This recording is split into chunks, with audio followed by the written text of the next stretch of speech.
ngayon si Randel na best friend daw ni Rando. Pero actually, ayon na mismo kay Randel, ay boyfriend! Gaano na katagal ang relasyon ninyo nitong si Rando? Mga 7 months po. 7 months! Wow, ang tagal ah. Rando, Kaya, diretsa ang tanong. Kanino galing yung chikinini? Sa kanya? Sa kanya po. Sa kanya. parehas kayo mga ano.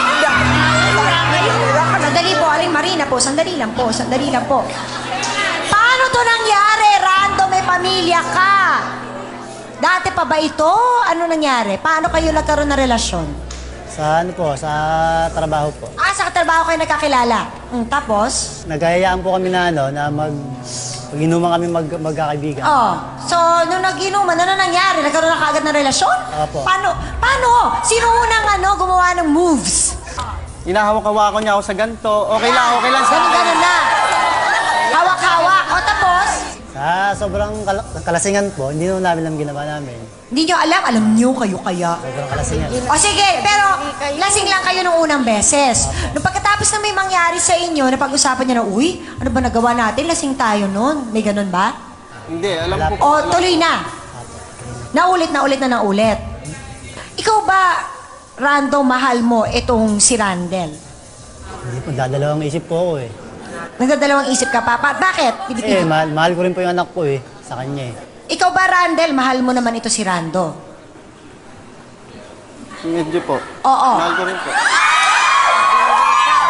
Tanong ko lang, bago ba pumasok sa buhay mo si Randel, alam mo na parang iba na yung nararamdaman mo, nagkakagusto ko na talaga sa lalaki? Parang ayun, Opo, yun po na. itawag nga nila may sinat na. Oo. Alam mo na may sinat ka na noon. Eh bakit may relasyon pa kayo ni Ofelia kung ang gusto mo pala ay lalaki?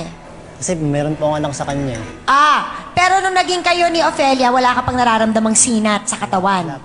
Wala pa. Kailan nagkaroon? Nung pumasok lang si Randel o bago pa dumating si Randel? Nung pagdating lang po ni Randy.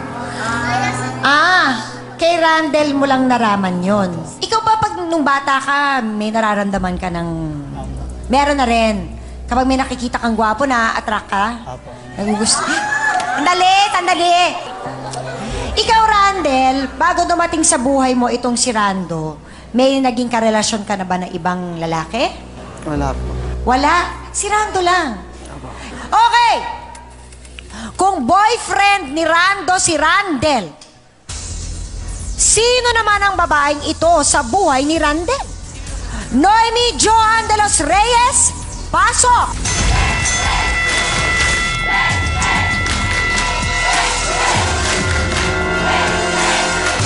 Sino ka sa buhay ni Randel? Girlfriend niya po. Alak ka. May girlfriend ka pala. Gaano na kayo katagal? 1 year po. 1 year! Ibig sabihin nilang buwan pa lang kayo, nagkaroon ka na ng Rando.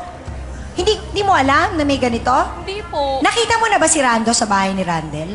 Opo, kasi magkatrabaho nga po sila eh. Nung Valentine ba magkasama kayo ni Randel? Nung Kasama umaga po kami po, niyan. pero nung... Ewan ko dyan, bakit nagmamadaling umuwi? Ako nagmamadali. Nung gabi ba kayo magkasama? Kaya siya nagmamadali. Nung Pasko ba, nandun ka kala Randel? Opo. Ano doon din si Rando? Opo. Nagiinuman kayo? Hindi po, nag-away kami niyan eh. Bakit kayo nag-away? Selos lagi po. kang... Selos ka? napakasilosa Kanino? mo. Kanila po, kasi lagi sila magkasama eh. Ayun. Diretsa ang tanong nga, tatanungin ko to si Rando at si Randel. Saka ba mas nag-e-enjoy sa sapin-sapin? Sa babae, sa lalaki? Kay Joan o kay Rando? Magkaiba kasi sila eh. Magkaiba yung ano nila eh. Rando, ikaw! Kay Ofelia o kay Randel? Ate po, nagdadalawang isip po kasi ako eh. Nagdadalawang isip ka pa talaga. Kasi gusto mong pigilan, ganun ba? Gusto mong pigilan? Opo. Kaya lang hindi mo mapigilan. Gusto man namin na makiramay sa mga nararamdaman nito si Rando at si Randel dahil alam natin na kapag tayo may nararamdaman na ganito, lalo na sa mga kapatid nating Becky, mahirap. Mahirap ang magdesisyon na, o sige, itutuloy ko na to. Lalabas ko na ang tunay ko talagang pagkatao. Lalo pat sa panig ni Rando, meron siyang pamilya. Pero bago pa man meron kayong gawin at meron kayong masaktan, magdesisyon muna kayo kung ano at sino kayo. Alamin niyo muna sa sarili niyo, ano ba talaga ako? Ano ba talaga ang gusto ko? At tamang-tama, kasama natin ngayon ang trio para matulungan kayong dalawa. Matulungan ang iyong ina, si Ofelia, at saka si Joan. Meron pa. Meron pa po. Wala. Opo. Walang bago. Walang yung pagbabago sa nararamdaman. Meron ka ba talagang Hindi, kung magaling nararamdaman magtago. pusong babae? May tanong ako sa'yo. Pera nitong Lalaki ka? Desyembre. Ang inaano sa'yo ngayon, kung paano ka magdesisyon Anong bilang taon mo lalaki. nang Unang-una bilang naramdaman ama. na parang gusto mo Dalawa sa bilang kapwa? may kinakasama na. At bilang may kaibigan. Dahil kakaiba po ang pagturing po sa isang Bago lang. kinakasama at isang kaibigan. So, Diyan ka nung- nagkamali. Ako ateng ay talagang gumawa ng masinsinang inisyatiba upang masagot yung tanong mo kanina kung sino ba talaga itong dalawang taong ito na si Rando at si Randel. Si Randel, ateng, sabi niya nung isang taon lang daw niya naramdaman yung ganun at yun nga nagkaroon siya ng relasyon dito kay Rando. Nung tinanong ko siya kung dahil nga alam naman natin na ihayag niya rito at nakita natin may karelasyon siyang babae sa katauhan nga ni Joan, ang sabi niya ay sa tanong ko kaninang dun sa saan ka ba higit na naliligayahan?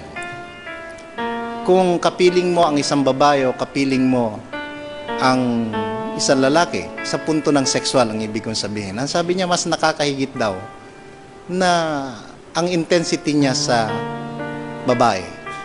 So, sa makatuwid ay yung mga sitwasyong yon, ako'y naniniwala na lalaki si Randel at kinakailangan magpakalalaki siya at iwan na niya kung ano man yung bumabagabag sa kanyang damdamin hinggil sa pagkakaroon niya ng relasyon dito kay Rando. Yun lamang. Salamat po, Attorney. Doktora? At kung sinasabi nilang ito ay isang orientasyon, ito ay kailangan may preferences na ganyan, sinabi dito ni Rando at Randel na gusto nilang magpakalalaki. So sana, gusto niyong ayusin ang inyong mga karelasyon. Mag-uumpisa sa inyo na ayusin ang inyong mga sarili. Suriin niyong maigi kung ano ba ang gusto niyong tahaking buhay. Kasi, kesa may masasaktan kayong Ofelia at Joan dito, mas maigi na ayusin niyo yung sarili. Lalo ka na, Rando, may anak ka. Kung sakasakali magkakaproblema at gusto niyong may ayos talaga ang inyong pamilya, nandito kami para magkaroon tayo ng post-counseling o magkaroon ng debriefing para sa ganun, maging maayos talaga at maging tuwid ang inyong tatahaking buhay. Yun lang po. Salamat po, Doktora. Father? Mayroon po tayong kasabihan sa wikang English na one cannot change horse on midstream o sa gitna ng maalon na river. Dahil po pwede nating bigyan ng kahulugan yon. Halimbawa po dito kay Rando, nakapagdesisyon na po siya na makapagrelasyon ng isang babae. Tama na yon. Di na kailangan magpalit ka pa. Kung ano ang pinili mo, pinanindigan mo pa. Siguro, naging adventurous ka, pero once and for all, nakapag-decide ka na sa buhay mo. Huwag ka nang paiba-iba ng direksyon ng buhay mo. Kaya po tayo nagkakaroon ng isang gulo dahil po wala tayong pinaninindigan desisyon sa buhay. Ang buhay po is a choice. Sabi nga tayong lahat ay hinaharap at inihingihan ng isang pagpipili at pagdidesisyon sa buhay. Kung ano ang naging desisyon mo, panindigan mo yan. Sana maayos ng problema ito. Salamat po, Father. Umpisahan ko kaagad kay Rando. Rando, ikaw ba'y nakapag-desisyon na? Ano ang desisyon mo? Sasama na lang po kami ni Ofelia para sa anak ko po. Alang-alang sa anak ko po. Magsasama kayo alang-alang sa anak mo, hindi alang-alang kay Ofelia? Pati bro sa kanya. Para sa kanila? Dalawa. Para sa ikatatahimik ng lahat? Paano yung sarili mo? Ikatatahimik mo ba yon? Ano lang po ang gagawin ko? Magtitiis na lang po. Magtitiis. Sandali lang. Siyempre, mas maganda kung makakasama mo ang iyong pamilya. Pero kung sasabihin mo na magtitiis ka, naku, ninenervyos ako dyan. Kasi baka mamaya, papatid ka ulit. Magkamali lang ng salita minsan sa'yo itong si Ofelia. Baka may iba ka ng takbuhan na best friend. Wala na po. Sigurado ka ba sa desisyon mo na yan? Okay, ngayon, simula ngayon, anong gagawin mo? Hingi po ako ng pasensya sa kanya, sa anak ko. Pel, pasensya ka na sa nagawa ko. Sana mapatawad mo ako. Alam mo naman na mapapatawad kita eh. Kaya nga napagtiisan ko yung nanay mo dahil mahal kita eh, di ba?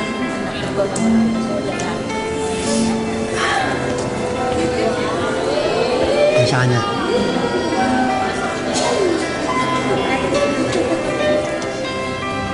Rando, paano yan?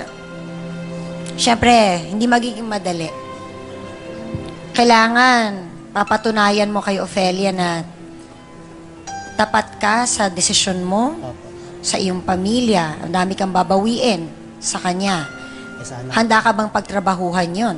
Opo. Randel, ikaw, ano naman ang sa'yo? Anong desisyon mo? Ganun din, babalikan ko na lang din si Joanne. Sige, anong gusto mo ngayon sabihin kay Joanne? Joanne, sorry sa mga nagawa ko sa'yo. Sa lahat ng nasaktan ko, sorry. Joanne. Hindi ko naman pwedeng sabihin okay lang eh. Pag-iisipan ko yung nangyari. Kung tayo, tayo. Pero mahirap magsabi ng okay lang. So, ibig sabihin, hindi ka pa sigurado kung tatanggapin mo pa siya. Hindi pa sa ngayon. Mm-mm. So, parang importante ngayon sa inyong dalawa, talagang asikasuhin niyo yung sarili niyo. So, para sa inyong dalawa, hindi magiging madali. Kasi nararamdaman ko na talagang kayo pinaglalabanan ninyo ang mga nararamdaman yung naturalesa. Hindi ko alam kung dapat nyo ba talagang labanan o dapat tanggapin. Pero kung ano man yun, pag-isipan nyo maigi. Dahil maaari ngayon, okay kayo, isipin nyo kung ano man ang desisyon nyo 10 years from now, 20 years from now. Ito pa rin ba ang magiging desisyon ko? Dito ba ako magiging maligaya? Kasi hanggat hindi kayo maligaya sa sarili ninyo, sa buhay ninyo, hindi nyo mapaliligaya ang mga taong nakapaligid sa inyo. Maraming salamat sa inyong lahat. Naku, amin na po tayo mga kapatid. Magiging simple lang naman ang buhay kung hindi natin gagawing komplikado ang mga bagay-bagay. Kung sa relasyon ay hindi na masaya, maging tapat sa kapareha nang makapagdesisyon kung ito'y maisasaayos pa o talagang hindi na. Ang lahat ay magiging komplikado kung manloloko pa ng iba dahil para mo na ring niloko ang iyong sarili. Para po sa ating face-to-face at heart-to-heart thought for the day, kapag itinago mo ang tunay mong pagkatao, ikaw rin ang magdurusa nito. Dahil ang katotohanan ang magpapasaya at magpapalaya sa iyo. Maraming salamat po sa inyong lahat at sa aking co-host na si Hans Mortel. Sa Dance Squad, kina B1 at B2. Sa ating pinakamamahal na trio, Tagapayo. At sa ating mga certified na sausawero at sausawera. At syempre pa sa ating mga bisita nagpa-unlock ngayong umaga, maraming salamat. Ako po muli ang inyong pambansang kapitana, ang inyong ating Jelly na lagi nagpapaalala. Ang problema pwede mong tawanan, pero hindi mo yan dapat talikuran. Kaya kung may problema ka, harapin mo, pag-usapan natin yan. Para po sa inyo ito mga kapatid.